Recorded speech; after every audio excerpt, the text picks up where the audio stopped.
So really, I mean, the driving force behind the triple, I think it was the idea, the concept was hatched up between Hopwood and Heel. Yeah. But then it would have been Doug Heel that really pushed it through. Yes, yeah. At that point, the triples were on the cards? Yeah, triples, well, we're going from about 65, the P1. And I mean, it just shows what development was about. You know, the people have ideas, drawings are done, but, you know, development engineers and good fitters, which we had, can sort things out. You know, the triple, the P1 had a gear primary drive, which also was bad news for Hesketh, because they did the same thing, where you've got, you know, centre distances of about a foot, and the coefficient of thermal expansion of aluminium means that when it's up to working temperature, they move apart. I can't remember, a tenth of an inch or something like that. And so the gear teeth don't like to be out of mesh like that. They make lots of noises. I mean, that was one thing that had to get changed, and the clutch that went with it. Another one on that, the barrel was cast iron, and in similar way that the cars of the time, car engines, had cast iron barrels and some had aluminium heads. The gaskets used to walk out with the different thermal expansion of iron and aluminium, which resulted in the first head gaskets on triples being steel, known as wrinkly tin, to try and help solve that. But you know, the barrel was changed to be aluminium to solve the problem properly. And because again, the engine had a distributor up the side like the 500s had, and the oil pump at the bottom end of the shaft. So all that got wiped away. But I would imagine there were as the triple sort of was getting nearer to actual production, that, yes. For example, there would be road testing going on with yes. Percy Harry Tate. Woolrich tested the first one. I gather he was Yeah. the first guy to ride one. Yes, he was. Yeah. And then, because Percy Tate, who was the sort of bold and fearless He used to do the road mileage. tester, Yeah. he would have done mileage. Yes. There were stories about him sort of appearing very suddenly and disappearing into the factory. That's right. That yeah. was because He'd been chased by the police. By the police, and hide Yeah. the bike and run in the factory and mix him with the people, so So that nobody would had be one reckoned. of the hazards of his Yeah, job. yeah. And what do you recall of the rise of the three-cylinder side? The three-cylinder, when I first went there, the three-cylinder was being manufactured in, it was actually machined on the first CNC machines that Triumph had ever got. And it was when it was a gear-driven one. And the noise of the gear-driven was horrendous. It was, but you could hear the whine of it. That's the primary. Primary drive was on gear drive. Whether it was just the expansion of the aluminium taking the gears partly out of the normal mesh, and I honestly don't know, but it was pretty horrendous. So it was redesigned then with the chain on it. I wasn't involved in that. I was a bystander listening to it going down the road, but in no way was I involved, apart from for interest going and watching it being machined on the CNC machine, which was good. Yeah. And the guy that did the machining was good. Did all the development of the crankcases and everything was all machined inboard in our own tool room area. And when you got to Meriden, what stage was the triple at that point? It wasn't. It was. We saw the P1 very fleetingly. Percy used to get out and go on it, and then it'd break down, and they'd bring it back, or it'd come back, and it sounded like nothing, you know.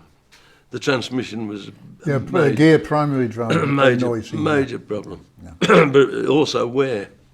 Yeah, the three went through quite a lot. I mean, we got a lot of knowledge of pushrod engines, so from that point of view, it was fairly firm base.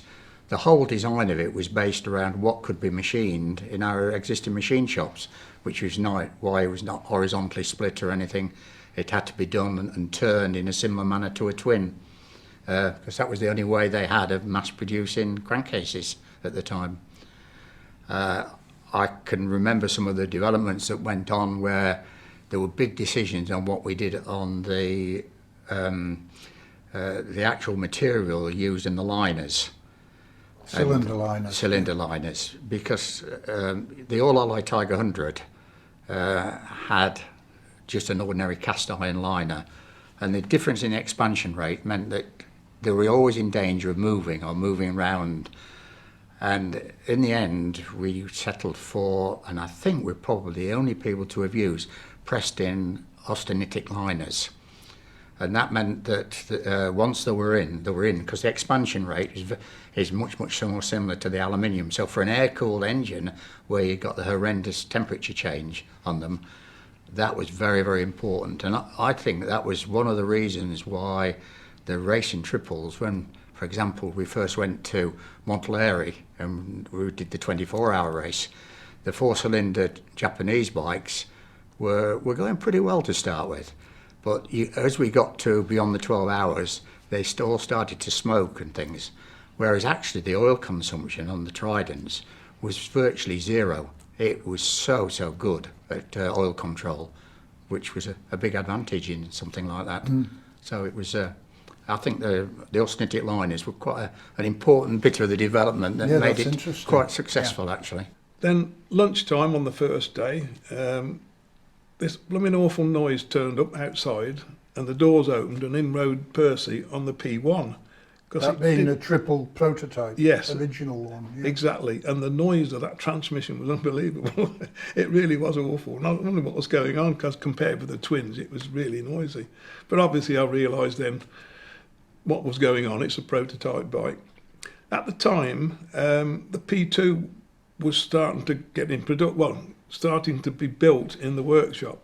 Len Udall, he'd got an engine being built on his bench. There was an engine on the test bed. Alan Barrett was running that. And Mick Crowther, one of the guys who worked there, had got a bike, the first bike being built. And that looked really nice. It was all in Bonneville trim, of course, at that point. There was no Ogle involvement at that point. And I thought it looked really good. And when we heard it run, it sounded great, because it was on Burgess silencers then as well. And really, the P2 had moved back to a conventional chain. Yes, it primary, had. At that point, they'd done away with the gear drive so it was transmission. really a refinement of the P1. Yes, from it what was. they learned, Yeah. yes. There were other things, of course. There was no distributor on it, like, as the P1 was. It had got the points in the timing cover by this time. But yeah, it looked really good. The first one I remember had a cast breather pipe at the front of the nose of the engine. There's a triangular plate there where the tacho drive eventually went. But initially it had a casting which was a breather that ran up vertical. I don't know how long, perhaps 3 or 4 inches high. And the idea it was a breather. But, that was done away with pretty early on. I don't know what the reason, possibly it was chucking oil out, I don't know. But they decided it was a good place for the rev counter drive. So that's what happened then on the P2.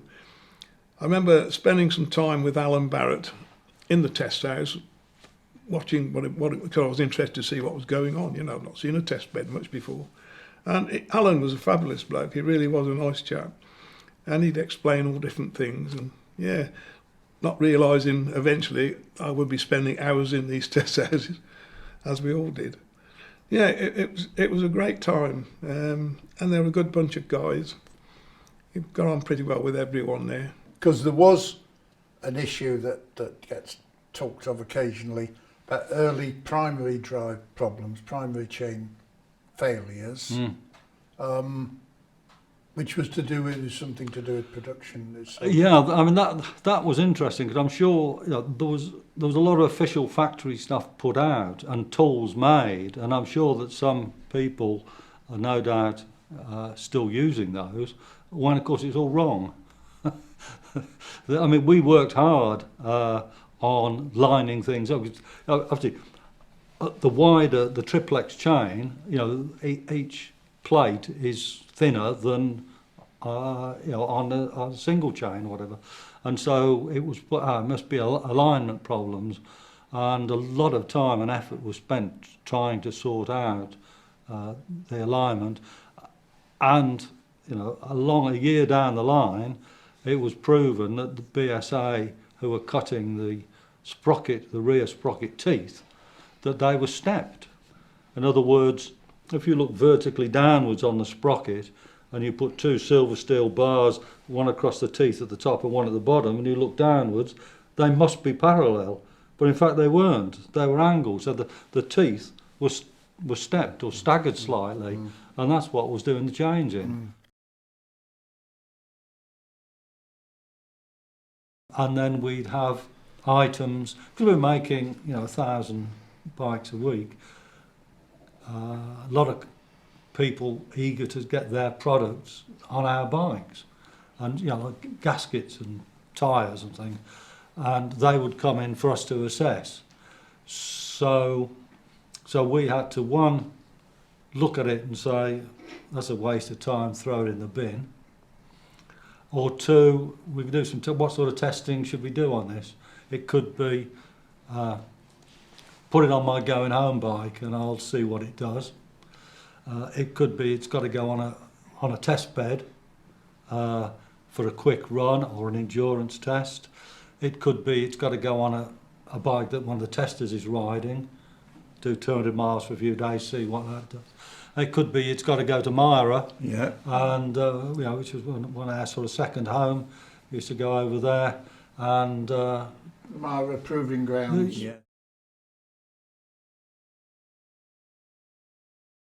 I mentioned Jack Shemmons, Yes. and of course you'd known him Jack. good yeah. long time because Yeah. you worked on the sprung hubs. Yes, that's with him. right. Yeah. But he was his speciality really was running those engine Afterwards, tests. that was his full-time job, really, wasn't yeah. it? Did Full-time he job. have ear defenders? No, I don't think so. No. I mean, a test cell, right, is a small room Yeah. with some insulation. There's the engine's in front of you. You have the shaft, and there's water propellers, a Heenan and Frood water brake, and there it is. There's the engine. There's a big hole. There's the cellar underneath. They've got a 6-foot diameter fan, so you can, more than a foot square tube with 100-mile-an-hour wind coming out. Yeah. And then there's a hole at the back where the silencers or megaphones go, and a fan extracting the air. So I mean, I used to spend whole winters when we were doing the 500 Daytona bikes, and then we moved on to the triples, and all the variations that you were looking at that would affect the power. You say you've put a different camshaft in with a little bit more lift.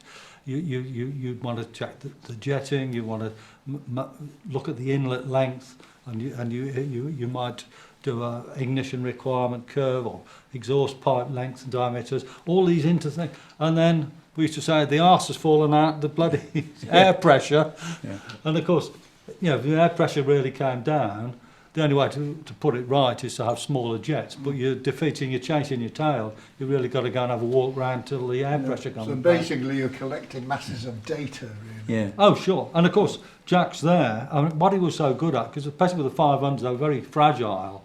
And I mean, there's no screen. No. If something went bang, there's red hot bits of metal flying around your head. And he would have his hand on it and on the control. And if he felt a little bit more vibration, it would be off. Stop it. Bloody quick. Don't suppose he wore gloves.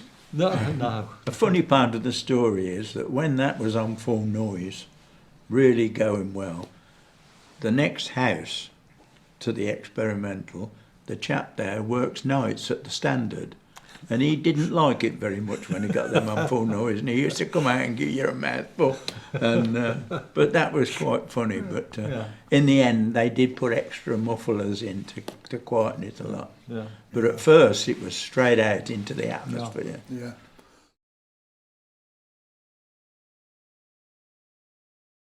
So you don't think the triple development pre-production period was inordinately long or exceptionally long? Well, things moved a lot slower, as I say, in those days in many ways. Given more time, maybe you have to remember that the factory then could sell every bike it made. There was never any stock.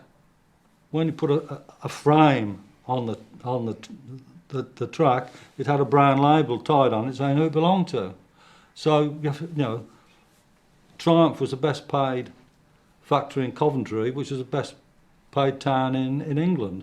And so, you can look back at mistakes and things that weren't done as quickly as they should have been, but when you just can't make stuff quick enough, that's your excuse, I guess.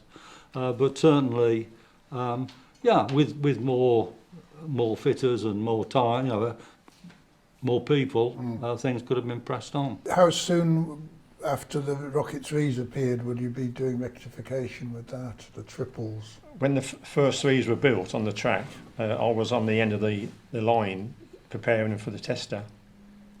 It was only a few a week, 6 or so. Then he went up to 10 and then 12. And these were Rocket 3s coming off That's production in relatively small numbers to the That's twins. Right. And thinking of the Rocket 3, do you remember anything particularly that used to need rectifying? It was all leaks at first, and then it was the primary chain problem. I think from memory, the chap who was machining the teeth on the chain wheels was supposed to do them one at a time on his brooch, but he was putting 2 or 3 or 4, clamping them down, and then they weren't all in line. So when was it a question of chasing bonus or something? Oh yeah, there was all on that sort of system. But after they found the problem, when they did them right, they stamped A on the back of the good ones, but you could tell them, like Norman said, about checking them with a quarter rod to see if they're in line or not. But when you first rode a 3, after being used to twins, it was just a fantastic experience. And then, of course, once Experimental's job was always to be looking at the future anyway. So once the triples go into production, you're looking at onward development, and in some circumstances, maybe service issues are coming back for you to look at for future improvement. Yeah, sure. Obviously we were separated from, after sales, and there are always warranty issues with all products, again, such a different world. But we would only get contacted if there was a serious warranty problem that needed our attention. One classic example of that was tappet adjusters. The twins always had a little 1/4-inch radius point touching the valve, but on a Trident, the angle between the valves had been changed from 90 degrees to be 75, so the rocker arms were shorter and the wipe across the valve was more, and they were generally revving more as well. So there was a serious warranty problem with valve tips, and that went on through various stages. The first thing we did was to change the radius from 1/4 inch to 3/8 of an inch, and there were still warranty problems, and we looked at the mushroom-headed adjuster that screwed in from underneath, and also the Ducati-style captive ball bearing with a flat on it, and the factory opted for the latter ones, which of course got their own problems because they were noisier, because you had the clack of the ball in the cup as well as to the valve, plus you couldn't get your feeler gauge in. So, but that's an example of development trying to solve warranty problems. And then there was some ex-Velocette people who'd, possibly because Velocette engines were so tricky to assemble, they were pretty highly skilled. Len Udall. He had some input on triples. Yeah, Ron Barrett. The Barrett Yeah, brothers, Alan Barrett. Right. Now, Alan and Ron had quite a lot to do with ironing out triple stuff. didn't they? And Ron had the job of preparing the press of the Marshall's Yes. plants. and so it was a question of just like making Alan everything Alan was a clever man. Yeah, he was really good. Yeah. And so don't ever believe when you saw press tests that the bike had just fallen off the end of the track. They did get looked at a bit.